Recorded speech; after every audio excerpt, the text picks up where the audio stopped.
صحیح سلامت باراتیوں کو سمندر سے باہر نکال دے تو اس وقت مرضی مولا بھی کام کر رہا ہوگا، رب کا فرمان بھی کام کر رہا ہوگا۔ غوث اعظم کی زبان پہ خدا کے فرمان کے تحت ید اللہ فوق ایدیہم، اللہ کا ہاتھ ان کے ہاتھوں کے اوپر ہوتا ہے، اللہ کا کرم ان کے ساتھ ہوتا ہے، اللہ کی رحمت ان کے ساتھ ہوتی ہے۔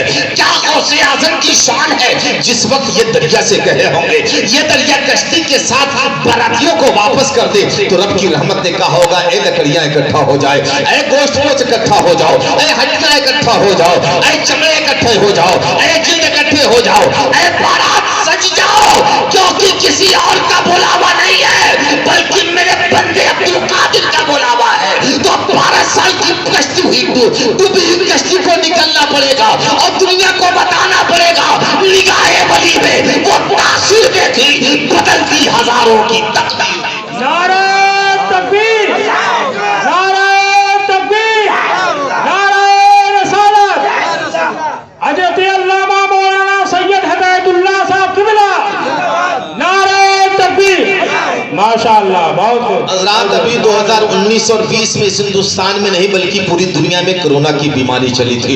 کرونا کی بیماری سے بدقسمتی سے جتنے بھی لوگ متاثر ہوئے یا تو وہ دنیا سے چلے گئے یا اگر بچے ہیں تو ان کو کسی نہ کسی چیز کی پرابلم چل رہی ہے، کسی کے لنگس میں پرابلم ہے، کسی کے پھیپھڑے میں پرابلم ہے، کسی کے گردے میں پرابلم ہے، کسی کے ہارٹ میں پرابلم ہے، کہیں نہ کہیں پرابلم ہے۔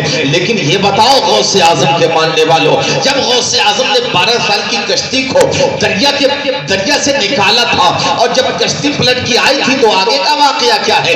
آگے کا واقعہ یہ آتا ہے کہ بارات بھی نکلی، باراتی بھی نکلے، کشتی بھی نکلی، سب نکلے اور نکل کے اپنے گھر جب آئے تو یہ کہتے ہوئے آئے کہ آج ہمیں جو زندگی ملی ہے یہ کسی اور کی عطا نہیں، یہ غوث اعظم کی عطا ہے، یہ غوث پاک کی عطا ہے۔ اور کہیں تک محدود نہیں، تاریخ بغداد پڑھنے کے بعد پتا چلتا ہے کہ جتنے لوگ نکلے جتنی حیات تھی، اگر کسی کو 40 سال تک جینا تھا تو 40 سال تک جیا، کسی کو 50 سال زندہ رہنا تھا تو 50 سال تک جیا۔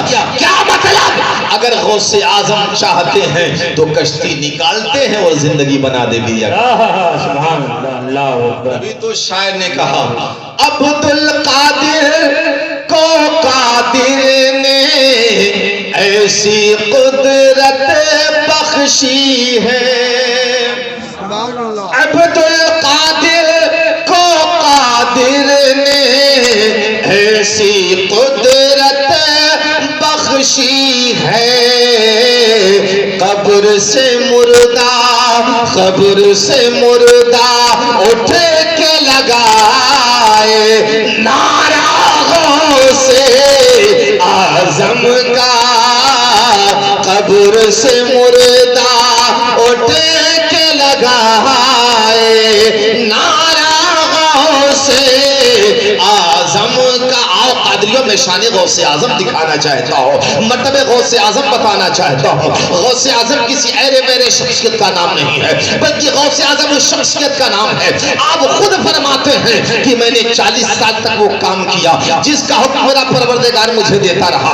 یہیں تک میں دونوں غوث اعظم فرماتے ہیں ایک مرتبہ مجھے رات میں ناپاکی کے حالات ہوئے، یہاں تک کہ جب میں بغداد میں تعلیم کے لیے داخل ہونے والا تھا اس رات مجھے 60 مرتبہ یا 65 مرتبہ ناپاکی کے حالات ہوئے، یعنی کہ میرے پہ اختلاف غالب ہوا اور میں 50-65 مرتبہ جتنی بار مجھے احتلام ہوتا اتنی بار میں دریا میں جا کے غسل کیا کرتا تھا۔ حضرات آج ہم بھی اپنے گھروں میں رہتے ہیں، ٹھنڈی کے موسم میں اگر دن میں بھی غسل کرنا ہو تو ہمیں ہمارے ہاڑ کانپنے لگتے ہیں، لیکن وہ ٹھنڈی کا موسم ہے، سپتہری کا موسم ہے۔ غوث اعظم فرماتے ہیں میں نے 55 مرتبہ جا کر کے دریائے دجلہ میں غسل کیا تھا اور جب مجھے ضرورت پڑی تو میں نے غسل کیا۔ حضرات یہیں تک محدود سرکار غوث اعظم فرماتے ہیں میں کئی سال تک گھاس پھوس کھا کر کے زندگی گزارا، یہیں تک محدود نہیں۔ غوث اعظم فرماتے ہیں کہ میں 40 سال تک اللہ کی عبادت کرتا رہا، پھر 40 سال کے بعد سے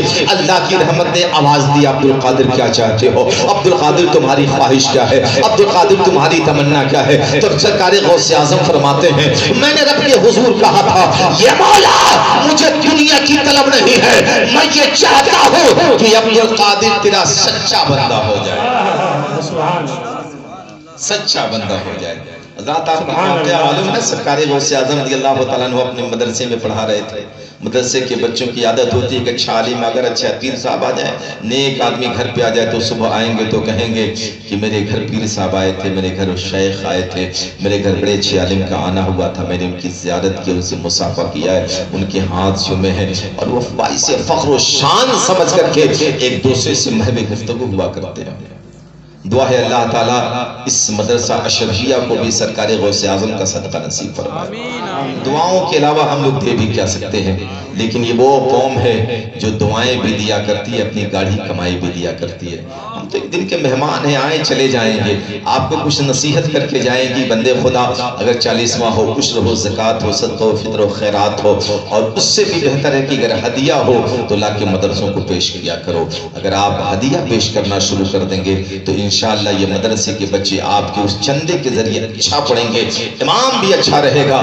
اور جس دن اچھے امام رہیں گے, ایک بات اور بتا دیتا ہوں کہ آپ علماء کرام کی قدر کیا کیجئے. عام طور سے معاشرہ اتنا بگڑا ہوا ہے کہ ہم علماء کرام سے بہت دور ہیں. ہم علماء کرام کو اتنا سمجھتے ہیں